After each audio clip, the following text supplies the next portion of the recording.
Very good afternoon to all.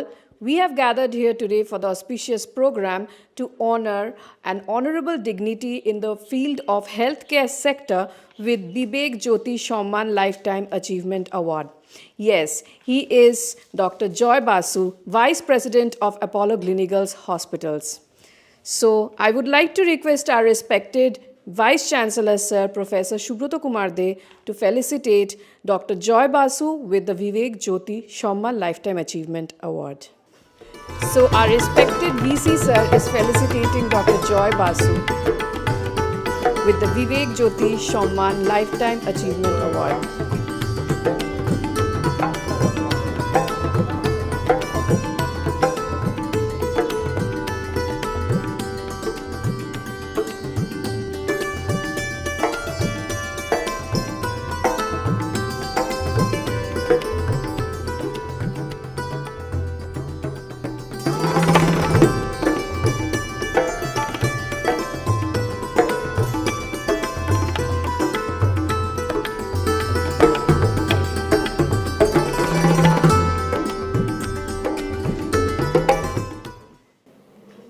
নমস্কার।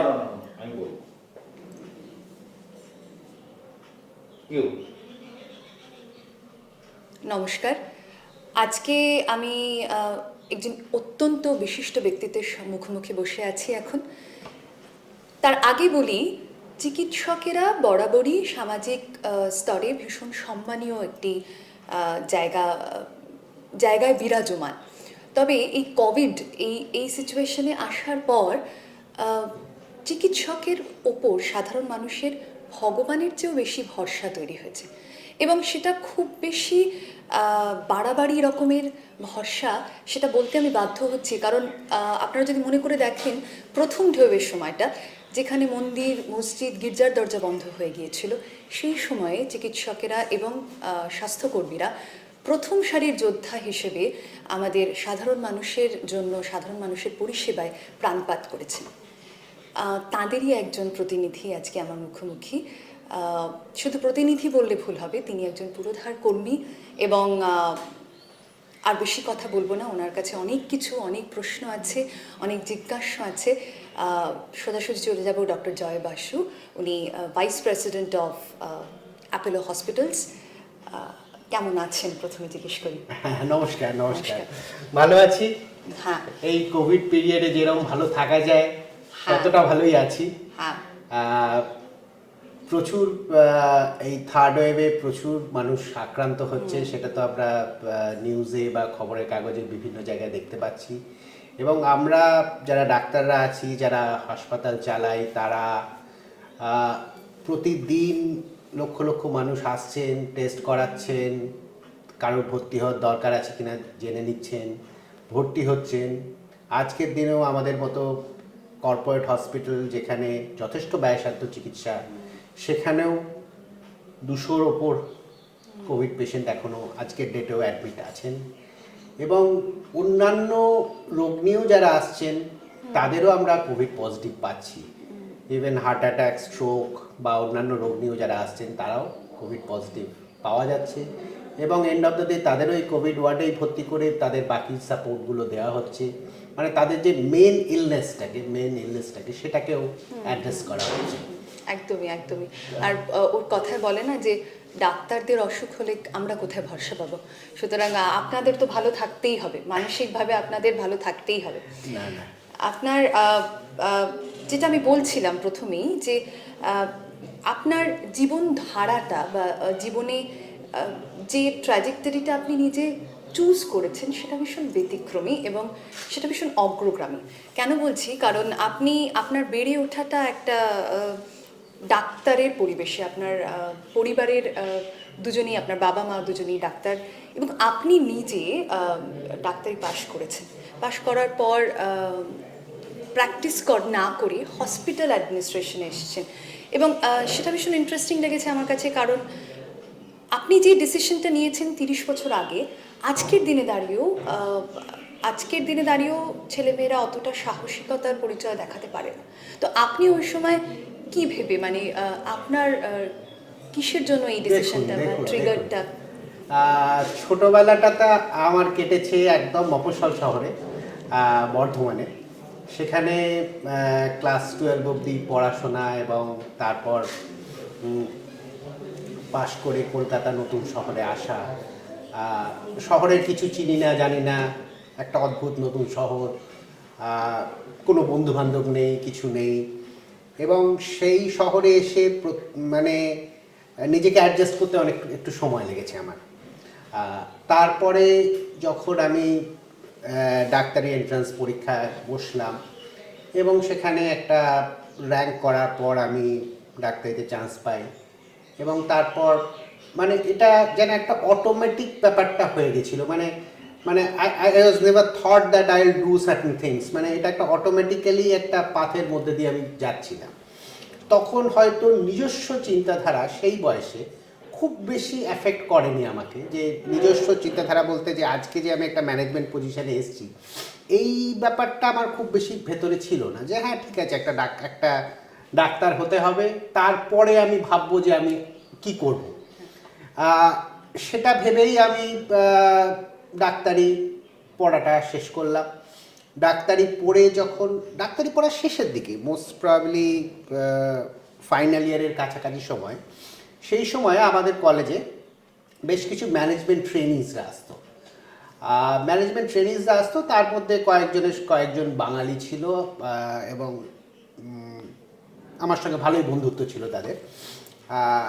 এবং তাদের সঙ্গে ওঠা বসা ঘোরাফেরা এইসব করতে করতে আমার মনে হলো যে একজন নন মেডিকেল যদি একটা হসপিটাল অ্যাডমিনিস্ট্রেশন করতে পারে বা তার ইচ্ছে থাকে, এবং সেক্ষেত্রে যে যদি একজন ডাক্তার একটা হাসপাতাল চালায়, দুটোর মধ্যে কিন্তু অনেকটা তফাৎ আছে। এবং দুটোর মধ্যে মানে আমি এরকমও মানুষকে দেখেছি যে হসপিটাল ম্যানেজমেন্ট পড়ে এসছে, কিন্তু যে হসপিটাল চালানো বা রোগ সম্পর্কে যে একটা আইডিয়া, এই ব্যাপারটা কেউ তাদের মধ্যে ডেভেলপ করে না, কারণ তারা ঠিক ডাক্তারি ব্যাকগ্রাউন্ড থেকে আসেনি। কেউ হয়তো কমার্স ব্যাকগ্রাউন্ড থেকে এসছে, কেউ হয়তো জাস্ট বেসিক সায়েন্স ব্যাকগ্রাউন্ড থেকে এসছে, কিন্তু যেহেতু ডাক্তারিটা পড়েনি, সেজন্য হাসপাতাল চালানোর যে ইন্টিগ্রিটিটা, সেটা সে ঠিকঠাক মতো করতে পারছে না। এবং সেটাকে আমার খুব নাড়া দিয়েছিল বেশ কয়েকটা ছোটোখাটো ঘটনা, যে ডিসিশনগুলো মনে হয়েছিল আমার ঠিক নয়। মানে তারা যে ডিসিশনগুলো নিচ্ছেন বা তারা যে কথাগুলো বলছেন, সেগুলো আমার মনে হয়েছিল যে দিস ক্যান বি মডিফাইড, মানে there are better way to do the things. সেক্ষেত্রে আফটার মাই গ্র্যাজুয়েশন আমি কিন্তু পোস্ট গ্র্যাজুয়েশনের জন্য কোনোদিন পড়াশোনা করিনি। মানে post graduation in the sense of মানে MD/MS এই করার জন্য পড়াশোনাটা করিনি। করে আমি যখন ইন্টার্নশিপ, হাউস স্টাফশিপ এগুলো কমপ্লিট করলাম, করেই আমার ইচ্ছে হলো আমি MBA করবো ইচ্ছে হলো হঠাৎ করে। কোথায় করব ভাবতে হলাম একদম ভালো জায়গায়, ক্যালকাটা ইউনিভার্সিটি থেকে করা যাক। ISWBM গেলাম, ফর্ম ফিল আপ করলাম, বললো যে ওদের ওই তখন ক্যাট পরীক্ষা দিতে হয়, পরীক্ষা দিলাম। পরীক্ষাতে দেখলাম মেরিট লিস্টে নাম চলে এসছে, একটা গ্রুপ ডিসকাশন হলো। গ্রুপ ডিসকাশনে আমাকে প্রথমে জিজ্ঞেস করলো, আপনি প্রথম ডাক্তার যে জেনারেল MBA করতে এসছেন।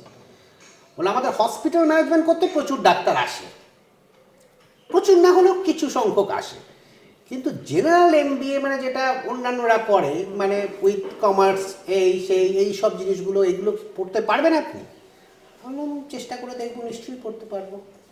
আর বললো আর একটা প্রশ্ন আছে, বললো আপনি যদি MD/MS চান্স পেয়ে যান, তাহলে কি এটা ছেড়ে দেবেন কোর্সটা? তাহলে তো আমাদের একটা সিট নষ্ট হবে। আমি বললাম আমি তো চান্স পাবো বলে বা ওটা করবো বলে এখানে আসিনি, আমি এটা করবো বলেই এসেছি। বলো আর কোনো প্রশ্ন নেই, আপনি জয়েন করে যান। এইটাই ছিল আমার গ্রুপ ডিসকাশনের প্রশ্ন। তারপরে আমি জয়েন করে গেলাম। জয়েন করে গিয়ে আমি স্পেশালাইজেশন কী করব, বিভিন্ন রকমের ছিল, ওই মার্কেটিং সেইটাই। আমি তারপর দেখলাম যে এগুলো না করে industrial relation and HR and IR এর উপর স্পেশালাইজেশন করলাম। সো 3 ইয়ার্স প্রোগ্রাম কমপ্লিট হয়ে গেল, পাশ করে গেলাম ক্যালকাটা ইউনিভার্সিটি থেকে। তারপরেও ভাবলাম যে আরও কিছু হয়তো শেখা বাকি আছে। তখন আমি অ্যাপোলোর সঙ্গে অলরেডি যুক্ত হয়েছি এবং অ্যাপোলোতে চাকরি করি, এবং অ্যাডমিনিস্ট্রেশনেই করি। যেহেতু অ্যাডমিনিস্ট্রেশন নিয়েছি, অ্যাডমিনিস্ট্রেশনেই চাকরিটা করি। তখন ভাবলাম যে হসপিটাল প্রজেক্টসটা আমার খুব ইন্টারেস্টিং লাগলো, মানে হয়তো আমার মধ্যে একটা ইঞ্জিনিয়ার হওয়ার একটা স্বপ্ন কোনোদিন হয়তো ছিল ভেতরে, সেটা হয়তো বাস্তবে রূপ নেয়নি, কিন্তু আমি hospital designing and hospital infrastructure development এইটার ওপর একটু পড়াশোনা করা শুরু করলাম নিজে থেকে।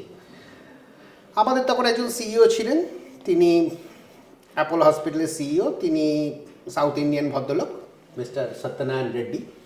উনি আমাকে একদিন বললেন যে তুমি একটা কাজ করো, তুমি হসপিটাল প্রজেক্টস নিয়ে একটা বিটস পিলানিতে একটা প্রোগ্রাম হয় এমফিল, এটা হসপিটাল প্রজেক্টসটা খুব ভালো শেখায়, একদম হ্যান্ডস অন ট্রেনিং, তুমি ওইটা নিয়ে নাও। আমি বললাম কীভাবে কী করতে হয় আমি তো জানি না, আমি তো চাকরি করছি। বললো এখানে বেশি নয়, বছরে একবার করে 1 মাস করে থাকতে হবে, কিচ্ছু নয়, আমি ওটার সেকেন্ড ব্যাচের স্টুডেন্ট, আমি ওটা পাস করেছি, তুমি ওটা করো। So he became my mentor, এবং তারপর আমি প্রোফাইল দিয়ে পাঠালাম, করলাম, ওরা অ্যাকসেপ্ট করলো, জয়েন করে গেলাম। জয়েন করে সেই পিলানির প্রচণ্ড ঠান্ডার মধ্যে 1 মাস থাকা, ক্লাস করা, এখানে পরীক্ষা, অনলাইন পরীক্ষা। প্রথম অনলাইন পরীক্ষা তখনই দিই, মানে সেটা 2005-06 সালের কথা বলছি। তখন অনলাইন পরীক্ষা মানে এটা একটা বিরাট ব্যাপার ছিল, মানে কম্পিউটার সামনে বসে পরীক্ষা দেওয়া, মানে আজকালকার মতো নয়। মানে তারপর সেই করতে করতে এমফিলটা কমপ্লিট হলো। তারপর ভাবলাম যে এখানেই শেষ করে দেবো, পিএইচডিটাও করি। তারপর পিএইচডিতেও এনরোল করালাম, করে পিএইচডিটাও কমপ্লিট করলাম। সো মানে টোটাল পাথটাই হসপিটাল ম্যানেজমেন্ট, হসপিটাল ডিজাইনিং, এবং এই যে এমফিলটা করেছিলাম এটা পুরোটাই হসপিটাল প্রজেক্টসের উপর, যেখানে আমাকে ক্যাডে কাজ করা শিখিয়েছিল, মানে ডিজাইনিং করা শিখিয়েছিল, যেখানে আমাকে ফাইন্যান্সটা কমপ্লিটলি শিখিয়েছিল। ফাইন্যান্সটা হাতে কলমে কিন্তু শেখায়নি, আমাকে কমপ্লিটলি মানে এক্সেলের ওপরই আমাদের পরীক্ষাটা হতো, মানে ইটস অন কম্পিউটার বেসড পরীক্ষা, মানে যেগুলো মানে অ্যাকচুয়াল আমরা কাজ করব, মানে ওই ক্যালকুলেটরে যোগ বিয়োগ নয়, মানে একেবারে এক্সেলে যোগ বিয়োগ কী করে করতে হয়, এক্সেল থেকে কত কি করা যায়, মানে এই যে টোটাল ব্যাপারটা কিন্তু আমাকে ওখান থেকে শিখেছি, মানে যেটা আমি এখানকার এমবিএ থেকে শিখিনি, কিন্তু আমি ওখান থেকে আরও বেশি এনরিচ হয়েছি। এবং তারপর এটা শোনার পর অ্যাপোলো গ্রুপ আমাকে বললো তুমি ইস্টার্ন রিজিয়নের প্রজেক্টসের দায়িত্বটাও নাও apart from your responsibility. So তারপর থেকেই এই কোর্সটা করার পর থেকে ইস্টার্ন রিজিয়নের প্রজেক্টস হেড, মানে যাই নতুন প্রজেক্ট হয় আমি গিয়ে দেখতে যাই, প্রথমে জায়গাটা দেখি, if it's a green field or brown field what ever it is, মানে আমি ওটা ডিল করি এখনো। মানে আমার যেটা শুনতে শুনতে মনে হলো যে আমরা বলি না, মানে you learn the way on the way. Absolutely. মানে সেক্ষেত্রে আপনার আরেকটা নিদর্শন, যেটা আপনার সঙ্গে কথা বললেও বা আপনার গল্প শুনলেও বোঝা যাচ্ছে যে আপনার জীবনটা ভীষণ, যে মডেলটাকে আমরা বলি অ্যাজাইল, আপনি কিন্তু কোনোদিন না খুব আপনার খুব সেটেলমেন্টের দিকে যাননি। আপনি you were never comfortable in any of the journeys, you always aspired to do something new. তো সেইটাই বোধহয় আপনার এত বড় সামাজিক আপনার যে কন্ট্রিবিউশন, যে সোশ্যাল কন্ট্রিবিউশন আপনার, সেইটা কোথাও বোধহয় তার বীজটা সেইখান থেকে আসছে। কারণ আপনার, আমার যেটা মনে হচ্ছে আপনার সবসময় মনে হয় আরও কিছু করার বাকি, এবং সেই কারণেই সেই জায়গা থেকে আসছে। সত্যি কথা বলতে যে মানে আজকে আপনার এই আমরা গর্বিত বিবেক জ্যোতি সম্মানে আপনাকে সম্মানিত করতে পেরে, কারণ আমাদের প্রয়াসটাই সেই দিকেই ছিল যে আমরা এরম কিছু কৃতি বাঙালিকে এই সম্মানটা দিতে চাই, যারা সত্যিকারের নিখাতভাবে কিছু সামাজিক দায়বদ্ধতা যাদের মধ্যে তৈরি হয়েছে, যাদের মধ্যে গ্রথিত হয়েছে, এবং আপনার পুরো জার্নিটাই তার নিদর্শন। এর পরের প্রশ্নটা যেটা করব, যে আপনি আপনার ছেলেবেলা সম্বন্ধে বললেন, এবং যেটা বলবো যে আপনার ছেলেবেলাটা কেটেছে বর্ধমানে, তো আর তারপরে কলকাতা শহরে আসা, তার কিছু বর্ধমানের মফস্বল কলকাতা শহরে তখন কিছু ট্রানজিশন, কিছু তো চেঞ্জ আসছে, সেক্ষেত্রে আপনার ছেলেবেলার সম্বন্ধে যদি কিছু বলেন, যেটার মধ্যে এই সমস্ত কিছু ছিল না, যেটার মধ্যে এত মানে এত কিছু ভাবনা চিন্তা ছিল না, এত একদম যেটা ছেলেবেলা। হ্যাঁ। ছেলেবেলাটা খুব খুব সুন্দরভাবে কেটেছে জানেন, মানে মফস্বল শহর তো, মানে শহর বললে মানে আধা গ্রামই বলা যায়। মানে বর্ধমান শহর আজ থেকে 30-35 বছর আগেকার বা প্রায় 40 বছর আগেকার শহর। তখন স্কুল, বর্ধমান মিউনিসিপ্যাল স্কুল একটা বাংলা মিডিয়াম স্কুল, যথেষ্ট বড় স্কুল, যথেষ্ট পুরনো স্কুল। মানে আমি যখন ক্লাস 3-তে পড়ি সেই সময় 100 বছর পূর্তি হলো স্কুল। মানে বহু পুরনো স্কুল ওটা, অনেক কৃতি ছাত্রছাত্রী ওখান থেকে বেরিয়েছেন। এবং সেই স্কুলেই আমার পুরো পড়াশোনা পুরোটাই। এবং তখন লাইফটা অনেক ইজি ছিল, মানে এখনকার যেরকম একটা কমপ্লেক্স লাইফের মধ্যে আমরা ডিল করছি, তখন অনেক ইজি লাইফ ছিল। সাইকেল করে ঘুরতাম,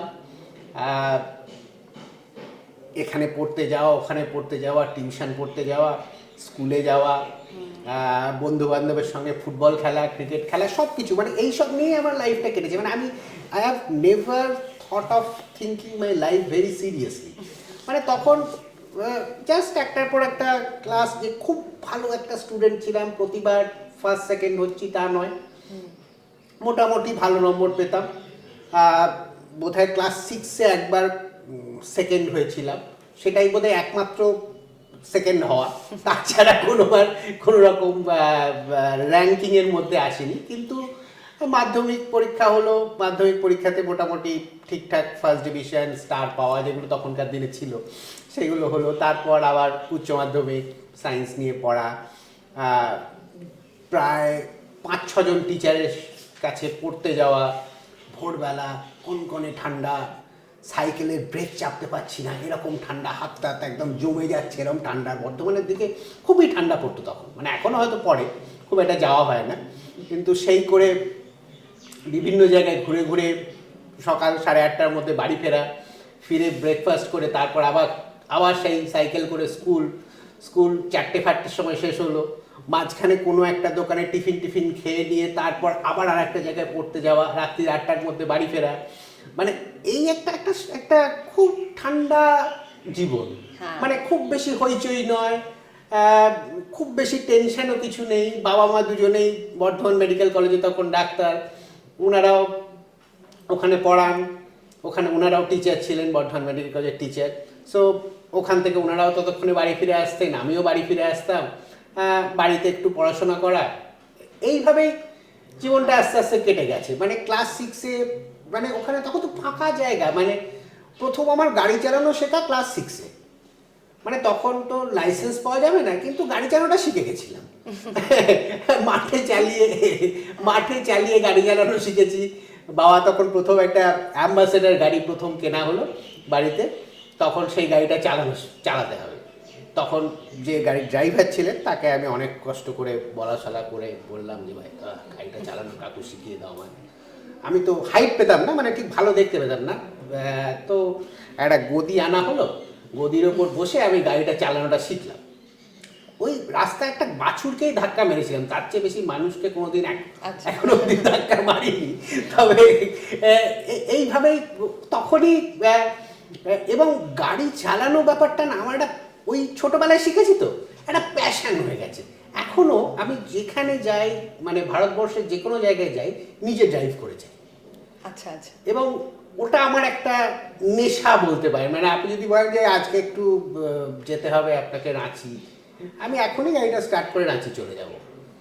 আচ্ছা, মানে ইন্টারেস্টিং। মানে এইরকম, মানে আমার খুব চ্যালেঞ্জিং লাগে জিনিসগুলো। এবং আমি সামহাও আমার মনে হয় কিছু কিছু জিনিস একটু হুইমজিক্যাল, মানে আমার মধ্যে কিছু কিছু জিনিস মানে হঠাৎ করে মনে হয়, but I take decision very quickly. মানে after taking decision I act on it. Okay, হ্যাঁ। এবং আমি আমার যে ডিসিশনটা নিই সেটা থেকে আমি ডিভিয়েট করি না কখনো, এবং I do everything to make it happen. আচ্ছা, মানে প্রথমে ডিসিশন নিয়ে নেওয়া, মানে মানুষ চাঁদে যাবে ভেবেছিল, প্রথমে তো ভাবতে হয়েছিল যাবে, তারপরে তো বাকি অ্যারেঞ্জমেন্ট, সরঞ্জাম, কে যাবে, কিভাবে যাবে, সব কিছু। এবং সেই জন্য আমিও সেরকমই ভাবি যে প্রথমে তো আমাকে ভাবতে হবে যে হ্যাঁ ঠিক আছে আমি এটা করবো, then I plan, I do everything, I gather people, and then I execute the thing. হ্যাঁ একদমই। আর আপনার আমি যেটা বারবার করে বলছি, আপনার চিন্তা ভাবনার মধ্যেও কোনো স্টিরিওটিপিক্যাল মেন্টালিটি নেই, একদম। যেটা যে একটা গতানুগতিক, একটা গর্তে বাঁধা, যে আমাকে এই এই এই এই ডটগুলোতেই পা রেখে তবেই যেতে হবে, এইরকম কোনো চিন্তা ভাবনা, সেটা আপনার শুধুমাত্র আপনি জীবনে যে ডিসিশন নিয়েছেন বা কেরিয়ারে যে ডিসিশন নিয়েছেন সেটাতে না, জীবনেও তেন। নাহলে একটা 6-এ পড়ে একটা বাচ্চার হঠাৎ করে তার মধ্যে একটা ভয় কাজ করে, একটা একটা অ্যাপ্রিহেনশন কাজ করে যে কিছু তো একটা হয়ে যেতে পারে। ফলে আপনি এই মেমোরিটা এখনো চেরিশ করেন এবং সেটা কালটিভেট করেন ভেতরে। এর জন্য আমার যেটা মনে হয় যে আপনি আগামী দিনগুলোতেও নতুন কিছু করার এই এই যে একটা চ্যালেঞ্জটা, হ্যাঁ, এইটা কোথাও একটা ভালোবাসেন। আর সেই কারণেই বোধহয় আপনাকে ওইটাই আপনার আগুন, ওইটাই আপনার ফুয়েল, যেটা আপনার গাড়িটাকে এগিয়ে নিয়ে যাচ্ছে। একদম। আর তা আমি যেটা আমার খুব ইন্টারেস্টিং লাগছে, আপনার ছোটবেলাটা সেই সময় তো মোবাইলের আজকালকার মতো এতটা ছিল না, এতটা প্রভাব ছিল না। হ্যাঁ, সেইখানে দাঁড়িয়ে আজকের দিনে দাঁড়িয়ে মানে ডিজিটালাইজেশন যে এটা হেলথ কেয়ারটাকে পুরো গ্রাস করেছে, এবং আপনাদের মতো দিকপাল মানুষেরা তারা আরও চিন্তা করে, আরও নতুন কিছু ভাবনার চিন্তা করছে, মানে নতুন কিছু আনার, আরও মানুষের কাছে পৌঁছানোর চেষ্টা করছে, এবং কোভিড আসার পরে এর প্রভাবটা অনেক বেশি বেড়েছে।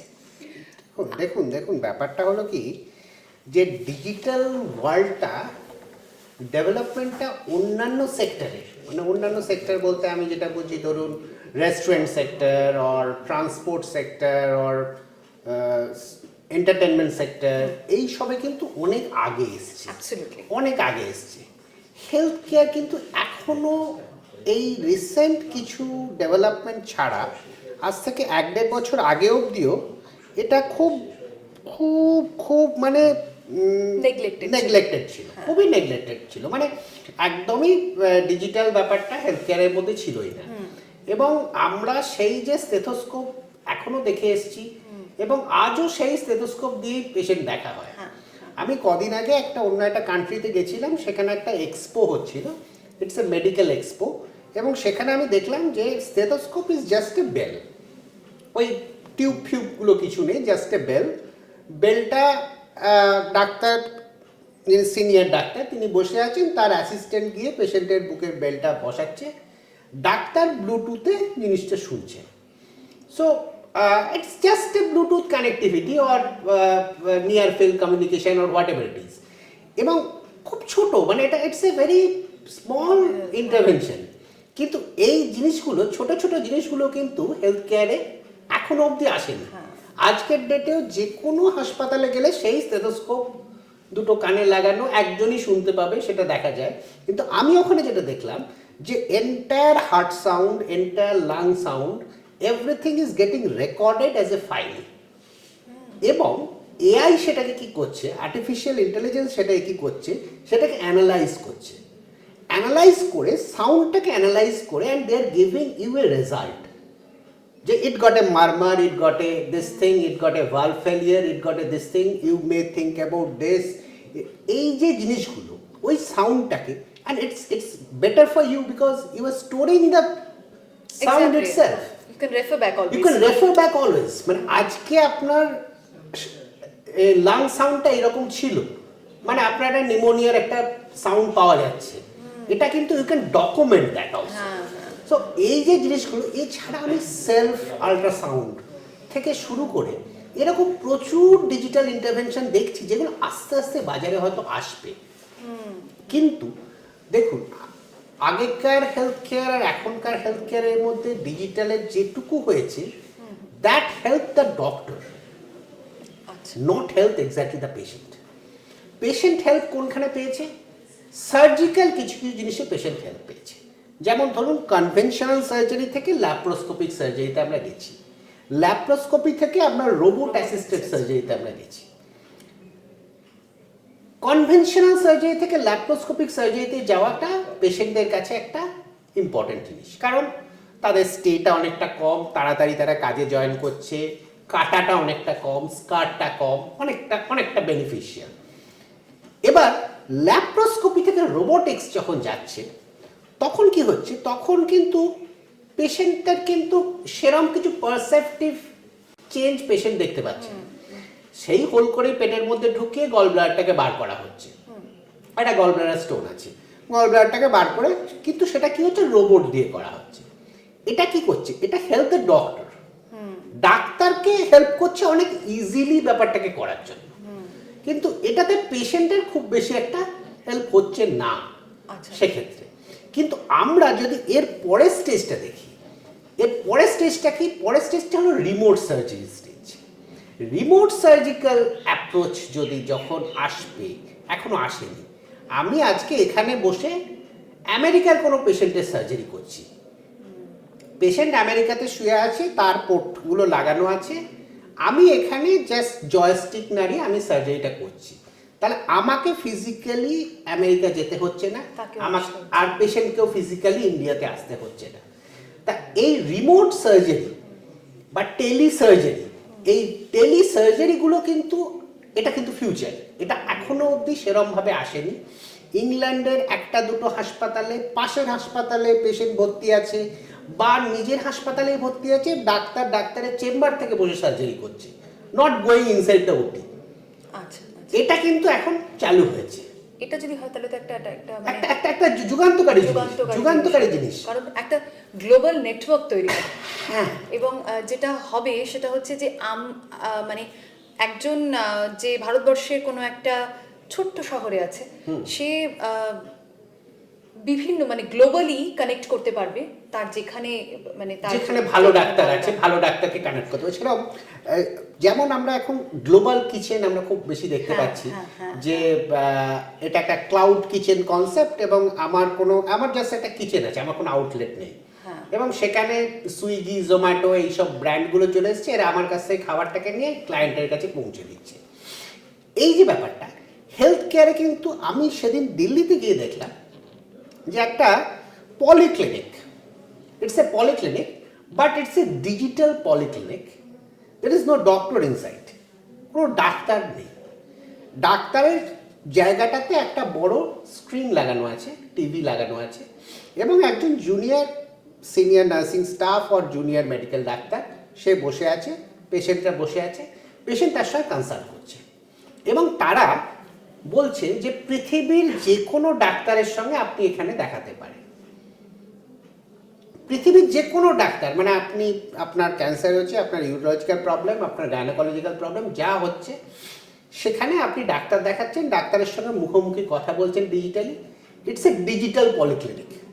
এই কনসেপ্টটা কিন্তু এখনো ভারতবর্ষে খুব বেশি আসেনি, দিল্লিতে একটাই খুলেছে, এবং ইটস বিকাম ভেরি সাকসেসফুল। মানে তারা কি, ডাক্তার আসেনি, ওয়েট করছে কোনো ব্যাপার নয় এর মধ্যে, এখানে ওরা জাস্ট ডাক্তারকে ফোন করছে, কানেক্ট করছে ডাক্তারের, এবং দে আর পেইং আপফ্রন্ট দেয়ার, এবং doctor is getting paid for a service. তো এই জাতীয় জিনিসগুলো, যেমন কিছু জিনিস, যেমন ধরুন রেডিওলজি আমরা জানি, একটা CT scan, MRI, PET scan, এই যে মেশিনগুলো, এই মেশিনগুলোর পেছনে কিন্তু একজন ডাক্তার আছে যিনি রিপোর্ট করছেন। আজকের দিনে আজ থেকে 2-3 বছর বাদে, বেশি দিনও ওয়েট করতে হবে, 2-3 বছর বাদে entire report will come through AI, এবং সেখানে the role of radiology itself will come down.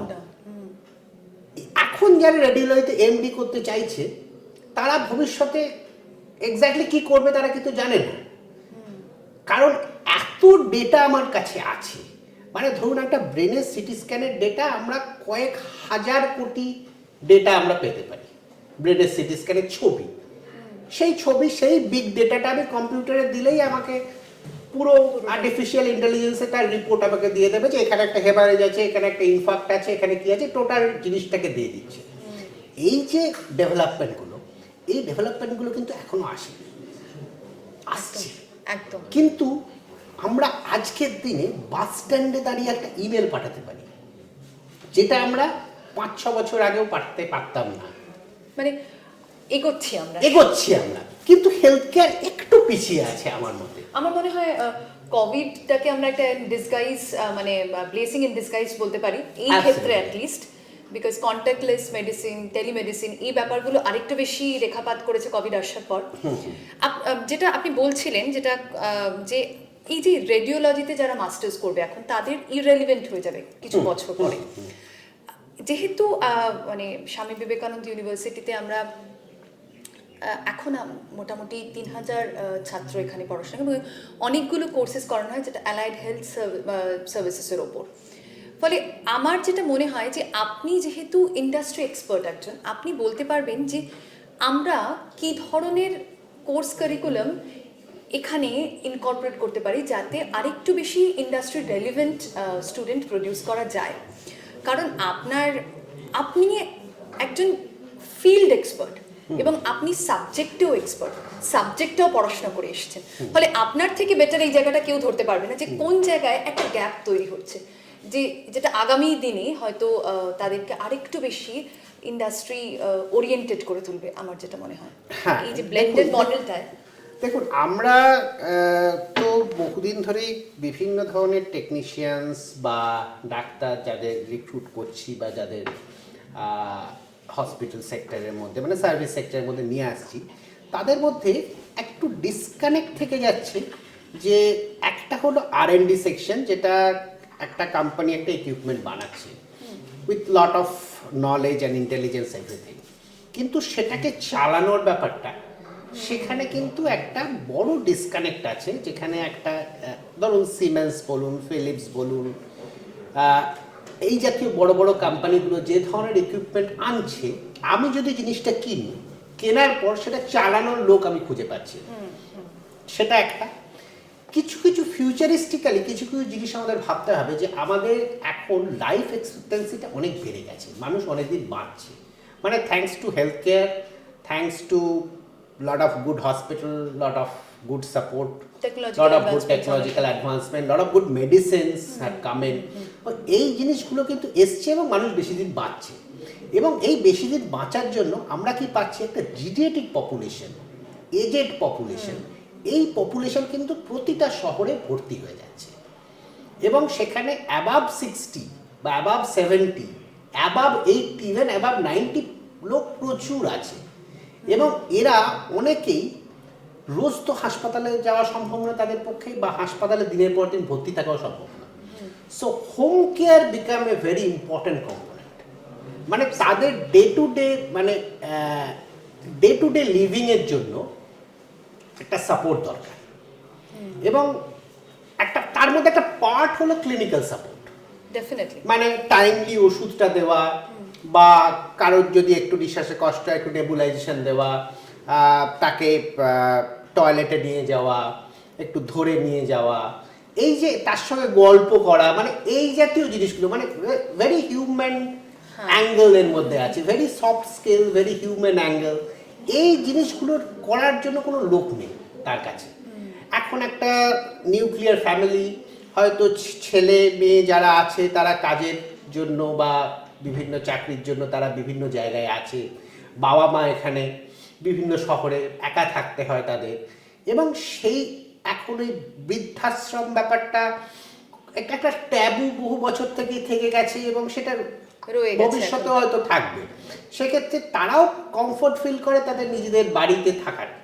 এই নিজেদের বাড়িতে একা থাকলে একটা রিস্কি হয়ে যায়, এবং হঠাৎ করে কোনো এমার্জেন্সি হলো, হঠাৎ করে কে ডাক্তারকে ফোন করবে, তার হয়তো ফোন করার মতো ক্ষমতাই নেই। সেই জন্য এই হোম হেলথ কেয়ার কিন্তু ভবিষ্যতে ভীষণভাবে ছড়িয়ে পড়বে, এবং মানুষ হাসপাতালে যাবে শুধুমাত্র ক্রিটিক্যাল ইলনেসের জন্য। এই হাসপাতাল যেগুলো যতগুলো তৈরি হবে বা হচ্ছে বা আছে, সেগুলো সবকটাই কিন্তু সার্জারি, ক্রিটিক্যাল ইলনেস, একদম আইসিইউ কেয়ার যেখানে দরকার হবে সেখানের জন্যই হাসপাতাল। হাসপাতালে ওই কেয়ারটা শেষ হয়ে গেলেই বাকিটা হবে হোম বেস কেয়ার। এবং ওই কেয়ারটার এই দুটো কিন্তু কানেক্টেড কেয়ার হতে হবে। এই কানেক্টেড কেয়ার না থাকলে একটা অসুবিধা হবে। এই যে আমরা যেটা বলি continuity of care, so continuity of care has to be continued. হঠাৎ করে আবার কিছু হলো, আবার অ্যাম্বুলেন্সে করে আবার সে হাসপাতালে ফিরে আসতে পারে। হাসপাতালে 2 দিন 3 দিন থাকলো, then again he go back to his residence, এবং যেখানে সে নিজের বাড়ি নিজের জায়গা অনেক কমফোর্টেবলি থাকতে পারবে। এই যে ব্যাপারটা, এটা কিন্তু এর জন্য আমার লোক দরকার, এর জন্য আমার ট্রেন স্টাফ দরকার যারা এই টোটাল জিনিসটাকে ম্যানেজ করতে পারবে। তার জন্য নতুন নতুন কোর্স ডেভেলপমেন্ট দরকার। এবং এছাড়া ধরুন physiotherapy, home based physiotherapy. Home based ফিজিওথেরাপির জন্য আমার লোক খুব কম আছে। যে একজন মানুষ, যে বয়স্ক মানুষ, তাদের ফিজিওথেরাপি নিডটা খুব বেশি থাকে এবং গায়ে হাত পায়ে ব্যথা, হাঁটুতে ব্যথা, এই জিনিসগুলো, আর্থ্রাইটিস, এই জিনিসগুলো খুব বেশি, খুব কমন হয়ে গেছে ঘরে ঘরে। এবং সেক্ষেত্রে আমাদের সেই ম্যানেজমেন্টটা করার জন্য একজন ফিজিওথেরাপিস্ট দরকার, যে বাড়ি গিয়ে তাকে ফিজিওথেরাপি দিতে পারবে। কারণ তার পক্ষে 3 তলা থেকে নিচে নেমে একটা গাড়ি ভাড়া করে একটা ফিজিওথেরাপি সেন্টারে যাওয়া, it's become very troublesome for the entire family, এবং তার সঙ্গে কেউ নেই।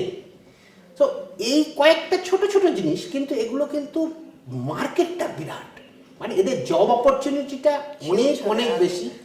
এবং প্রচুর কোম্পানি, ইন্ডিয়ান অ্যান্ড ইন্টারন্যাশনাল প্রচুর কোম্পানি এখন এই হোম হেলথ কেয়ারের ওপর প্রচুর জোর দিচ্ছে।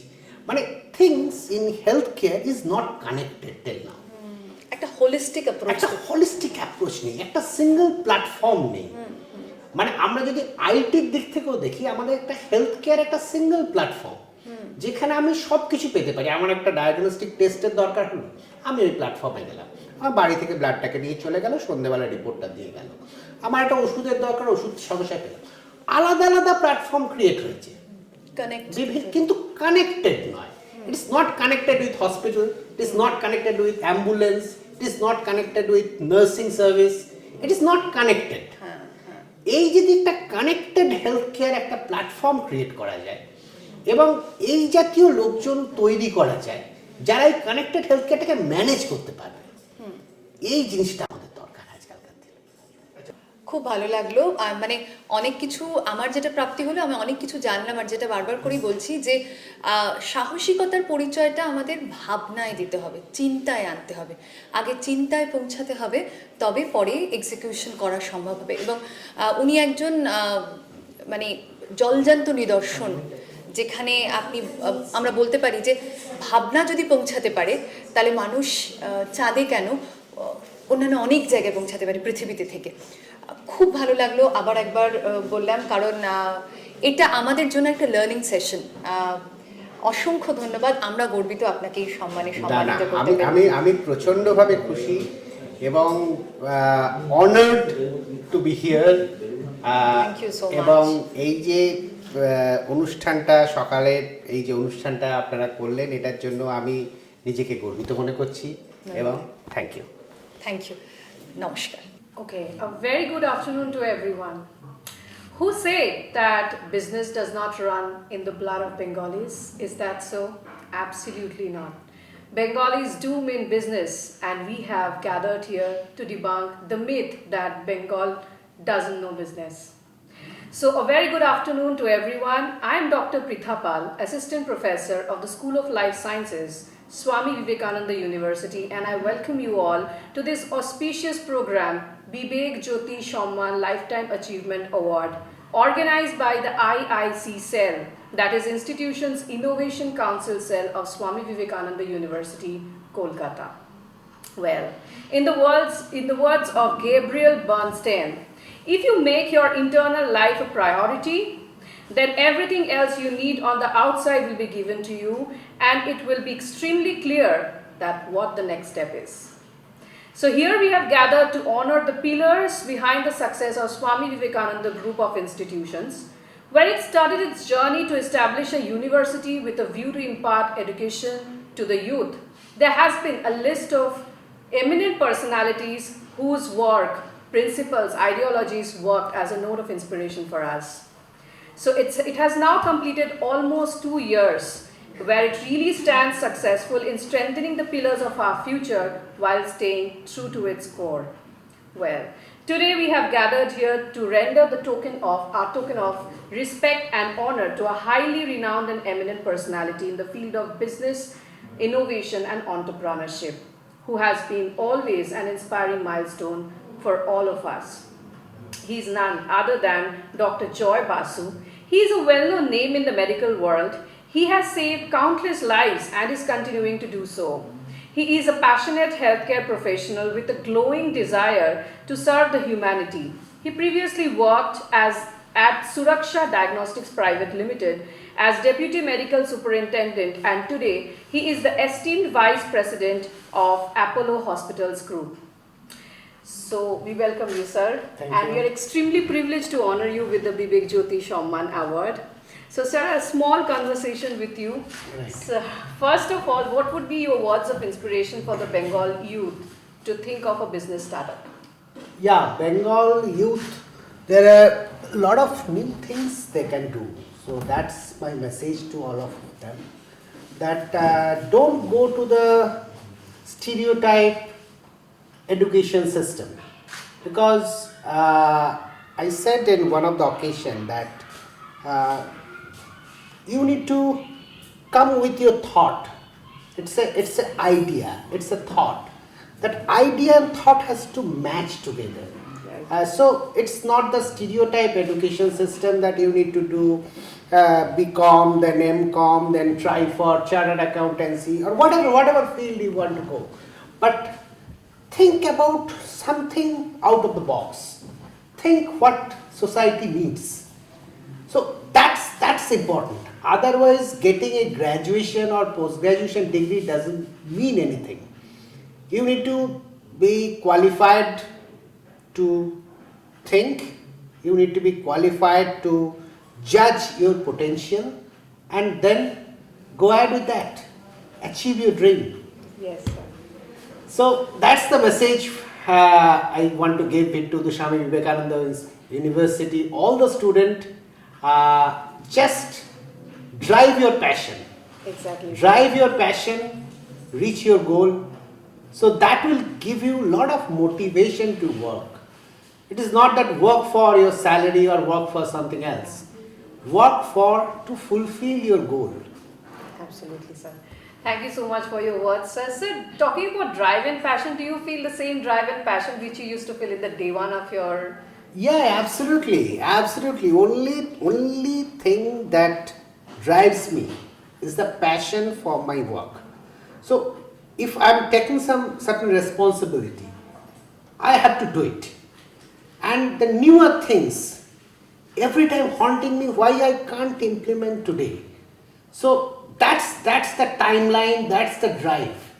So if a new thing comes to my mind, I'll analyze it with my own knowledge, with the surrounding, everything. Taking everything together, then comes to implementation stage. Now when we implement thing, then it should be a flawless. Right. And whatever you think as a youngster, as a student, whatever they think that I want to become like this, it may not be right.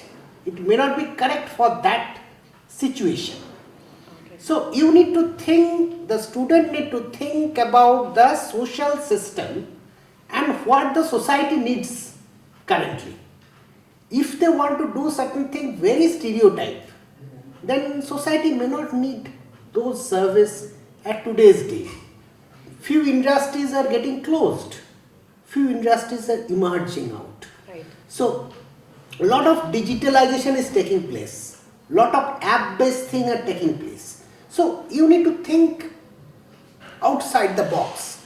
Not to have a stereotype thing, because knowledge is very portable. Yes. Knowledge you can get it in Google, knowledge you can get it anywhere. But the thought, the mind is very powerful. Yes, sir.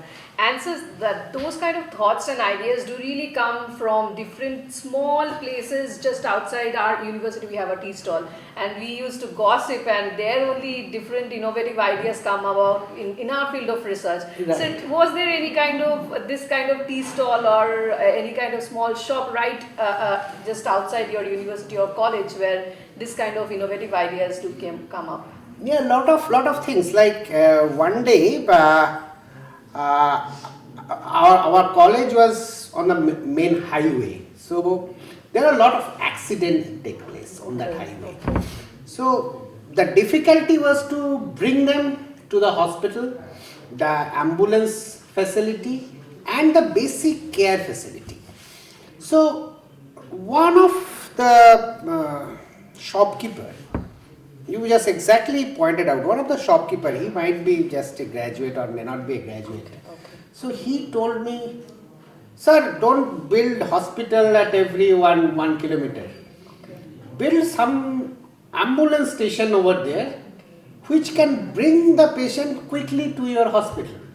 You can't have 20 hospital in a 200 kilometers road.